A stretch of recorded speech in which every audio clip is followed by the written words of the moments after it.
हम कभी भी भूल नहीं सकते हैं। आज के ही दिन देश पर सबसे जघन्य आतंकी हमला हुआ था। आतंकियों ने मुंबई को, पूरे देश को थर्रा कर रख दिया था। लेकिन ये भारत का सामर्थ्य है कि हम उस हमले से उबरे और अब पूरे हौसले के साथ आतंक को कुचल भी रहे हैं। मुंबई हमले में अपना जीवन गंवाने वाले सभी लोगों को मैं श्रद्धांजलि देता हूं। इस हमले में हमारे जो जांबाज वीरगति को प्राप्त हुए, देश आज उन्हें याद कर रहा है। मेरे परिवारजनों, 26 नवंबर का आज का ये दिन एक और वजह से भी अत्यंत महत्वपूर्ण है। 1949 में आज ही के दिन संविधान सभा ने भारत के संविधान को अंगीकार किया था। मुझे याद है जब साल 2015 में हम बाबा साहब आम्बेडकर की 125वीं जन्म जयंती मना रहे थे, उसी समय ये विचार आया था कि 26 नवंबर को संविधान दिवस के तौर पर मनाया जाए। और तब से हर साल आज के इस दिन को हम संविधान दिवस के रूप में मनाते आ रहे हैं।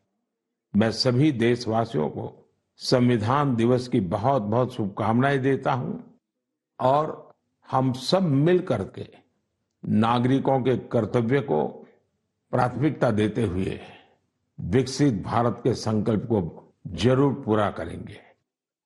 साथियों, हम सभी जानते हैं कि संविधान के निर्माण में 2 वर्ष 11 महीने 18 दिन का समय लगा था।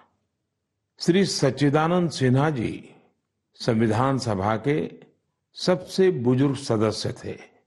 60 से ज्यादा देशों के संविधान का अध्ययन और लंबी चर्चा के बाद हमारे संविधान का ड्राफ्ट तैयार हुआ था।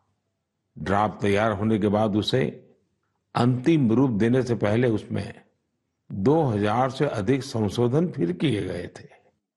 1950 में संविधान लागू होने के बाद भी अब तक कुल 106 बार संविधान संशोधन किया जा चुका है। समय, परिस्थिति, देश की आवश्यकता को देखते हुए अलग अलग सरकारों ने अलग अलग समय पर संशोधन किए। लेकिन ये भी दुर्भाग्य रहा कि संविधान का पहला संशोधन फ्रीडम ऑफ स्पीच और फ्रीडम ऑफ एक्सप्रेशन के अधिकारों में कटौती करने के लिए हुआ था। वहीं संविधान के 44वें संशोधन के माध्यम से इमरजेंसी के दौरान की गई गलतियों को सुधारा गया था। साथियों, ये भी बहुत प्रेरक है कि संविधान सभा के कुछ सदस्य मनोनीत किए गए थे, जिनमें से 15 महिलाएं थी। ऐसी एक सदस्य हंसा मेहता जी ने महिलाओं के अधिकार और न्याय की आवाज बुलंद की थी। उस दौर में भारत उन कुछ देशों में था जहां महिलाओं को संविधान से वोटिंग का अधिकार दिया। राष्ट्र निर्माण में जब सबका साथ होता है तभी सबका विकास भी हो पाता है। मुझे संतोष है कि संविधान निर्माताओं के उसी दूरदृष्टि का पालन करते हुए अब भारत के संसद ने नारी शक्ति वंदन अधिनियम को पास किया है। नारी शक्ति वंदन अधिनियम हमारे लोकतंत्र की संकल्प शक्ति का उदाहरण है। ये विकसित भारत के हमारे संकल्प को गति देने के लिए भी उतना ही सहायक होगा। मेरे परिवारजनों, राष्ट्र निर्माण की कमान जब जनता जनार्दन संभाल लेती है तो दुनिया की कोई भी ताकत उस देश को आगे बढ़ने से नहीं रोक पाती। आज भारत में भी स्पष्ट दिख रहा है कि कई परिवर्तनों का नेतृत्व देश की 140 करोड़ जनता ही कर रही है। इसका एक प्रत्यक्ष उदाहरण हमने त्योहारों के इस समय में देखा है।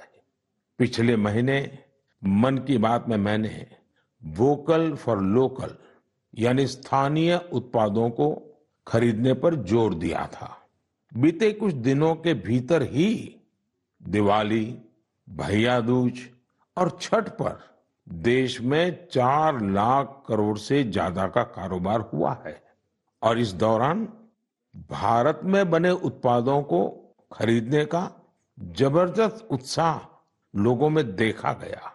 अब तो घर के बच्चे भी दुकान पर कुछ खरीदते समय ये देखने लगे हैं कि उसमें मेड इन इंडिया लिखा है या नहीं लिखा है।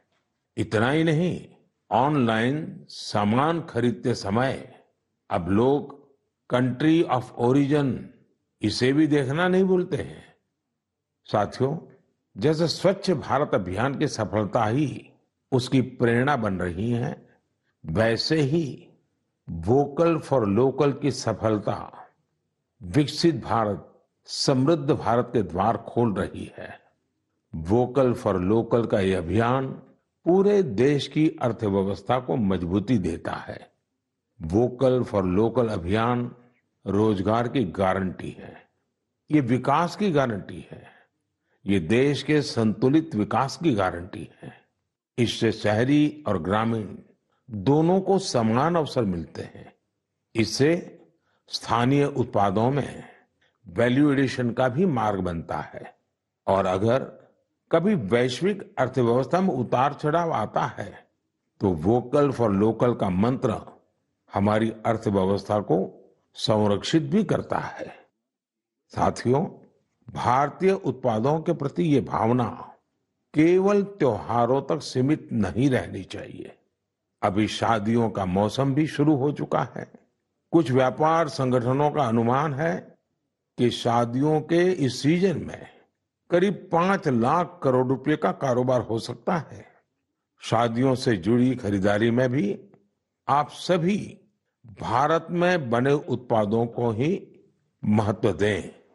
और हाँ, जब शादी की बात निकली है तो एक बात मुझे लंबे अरसे से कभी कभी बहुत पीड़ा देती है और मेरे मन की पीड़ा मैं मेरे परिवारजनों को नहीं कहूंगा तो किसको कहूंगा।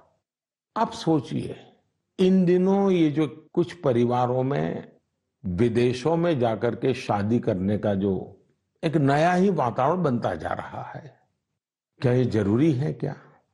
भारत की मिट्टी में, भारत के लोगों के बीच अगर हम शादी ब्याह मनाएं तो देश का पैसा देश में रहेगा। देश के लोगों को आपकी शादी में कुछ न कुछ सेवा करने का अवसर मिलेगा। छोटे छोटे गरीब लोग भी अपने बच्चों को आपकी शादी की बातें बताएंगे। क्या आप वोकल फॉर लोकल के इस मिशन को विस्तार दे सकते हैं? क्यों न हम शादी ब्याह ऐसे समारोह अपने ही देश में करें। हो सकता है आपको चाहिए वैसी व्यवस्था आज नहीं होगी, लेकिन अगर हम इस प्रकार के आयोजन करेंगे तो व्यवस्थाएं भी विकसित होगी। ये बहुत बड़े परिवारों से जुड़ा हुआ विषय है। मैं आशा करता हूं मेरी ये पीड़ा उन बड़े बड़े परिवारों तक जरूर पहुंचेगी।